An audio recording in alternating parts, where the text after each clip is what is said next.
This is the X-Zone Broadcast Network, broadcasting worldwide on broadcast affiliates and satellite program providers, including CNN Broadcast Network, Sirius Satellite Network, Star Media, Good News Radio Network, Angel Broadcast Network, Wiki Broadcast Network, and WPBN TV. For more information on the X-Zone Broadcast Network, visit us at www.xzbn.net.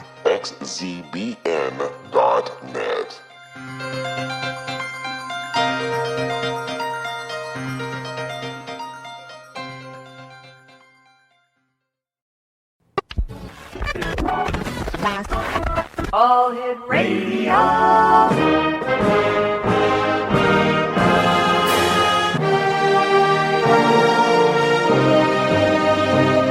Welcome to the X-Zone, a place where fact is fiction and fiction is reality. Now, here's your host, Rob McConnell.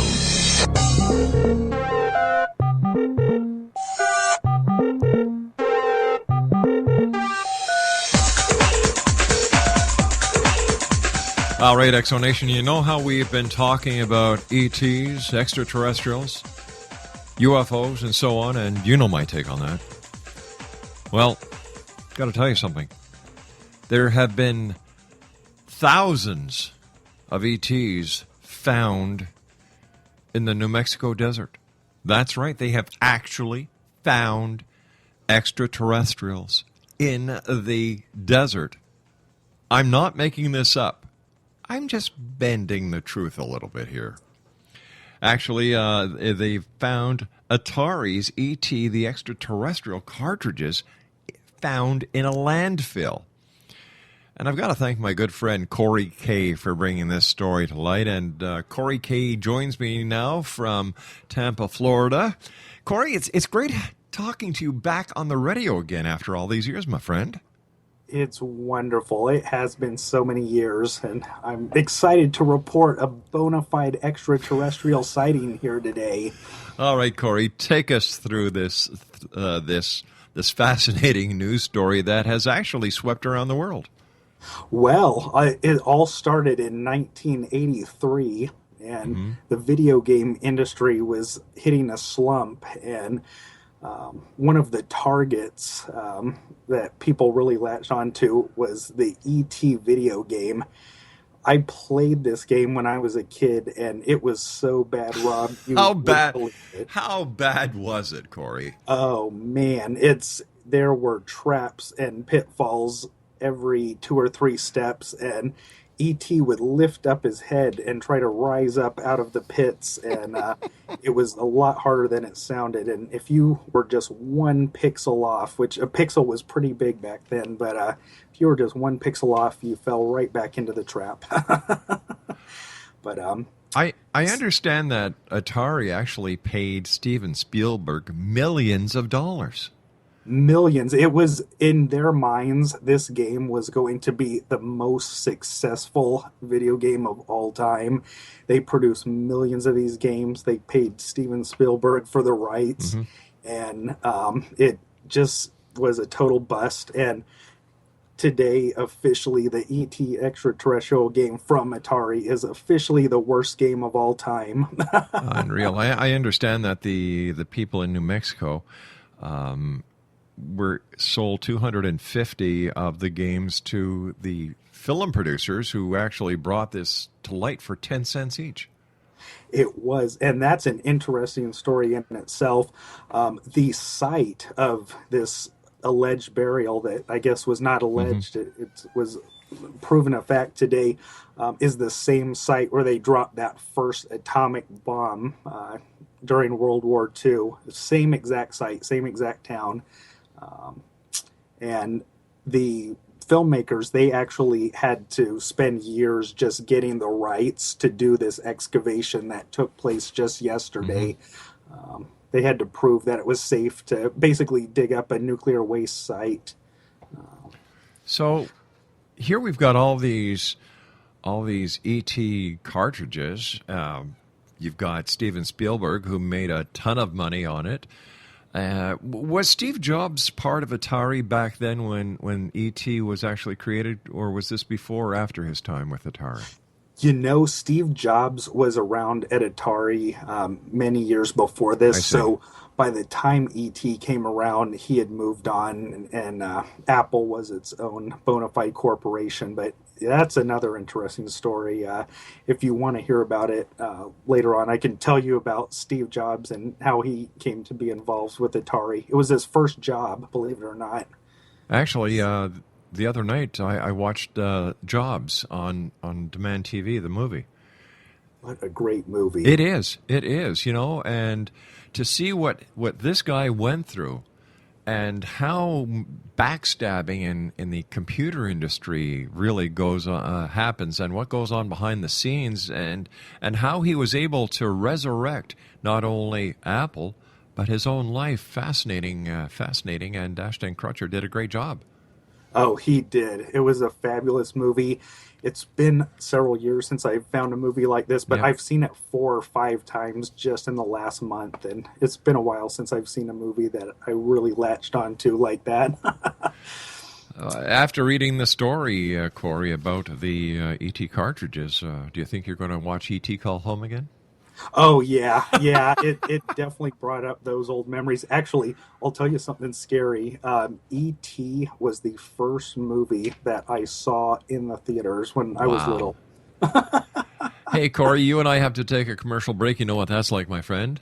Oh, yeah. Corey K is my special guest of this hour, Exo Nation. If you'd like to get a hold of Corey, his email address is coreyk@rel-mar.com, and we're so happy to have Corey with us. Not only is he a good friend, he's an excellent producer, he's a great guy, very knowledgeable, and when we come back, we'll talk a little bit more about E.T., but we'll also talk about that deadly computer virus that was going around and still may be there. My name's Rob McConnell. This is the X Zone. Don't go away.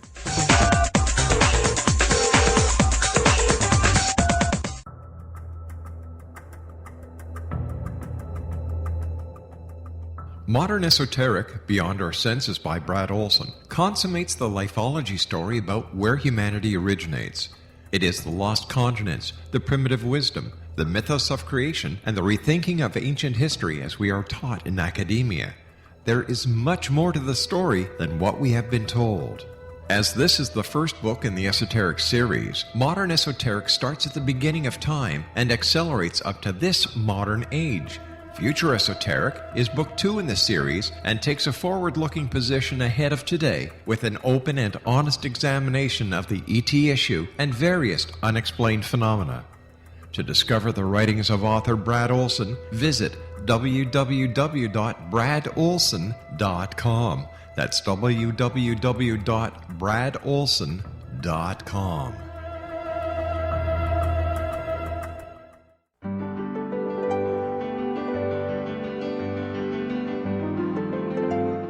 Named one of the world's greatest psychics, Elizabeth Joyce is now giving readings worldwide via Skype.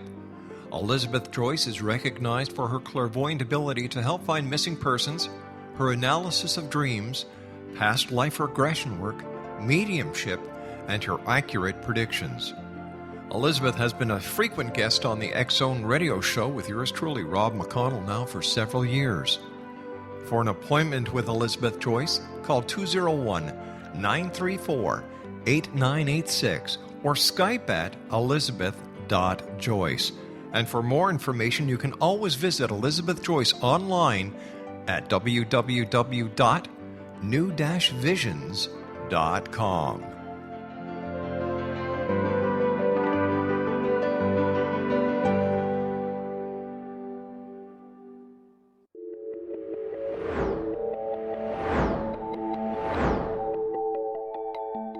Do you have a dis-ease that you would like to alleviate through a natural means? Have you been contacted by angels, ghosts, or even extraterrestrials and want to validate these experiences? Or would you simply like to speak with someone who can help you find your life's purpose? I'm Dr. Joseph Mara, and I'm offering my services free of charge for first-time clients contacting me during the month of April.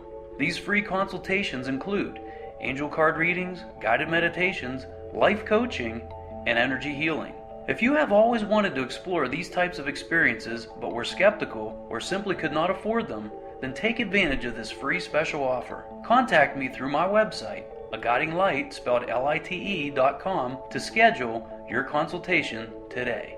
Until then, I offer you love, light, and laughter.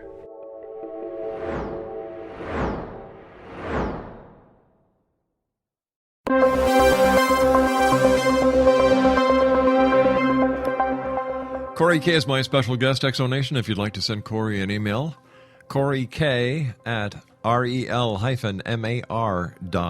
That's Corey K, and Corey is COREYK at rel-mar.com. Corey, so what is going to be the end result with this ET catastrophe? Do you think that it's really going to make a lot of difference, or is this just going to be one of those games that was botched? The manufacturer, in this case Atari, thought they'd get rid of the embarrassment, and here we are in 2014 and they're starting to wear ET egg on their face again. Well, I'll tell you what's really interesting about this. It's the fact that a big corporation like Atari, because they were so big back in the day, how they could do something like this in the middle of the night and actually get away with it and cover it up even among their own employees. It was only a week ago that I was talking to somebody who had friends who worked for Atari at the time, and even they thought that this was a hoax. They thought the documentarians were going to go in there, they were going to dig up the site and find nothing but old trash. But this large company, they were able to cover this up completely, and they really did perform this act in the middle of the night. A manager ordered 14 trucks to dump the old equipment, including the ET cartridges, off at this site, which was a nuclear waste site too, by the way. And he ordered 14 trucks in the middle of the night. And Atari was so popular back then that little kids were going to this site and they were digging up the cartridges.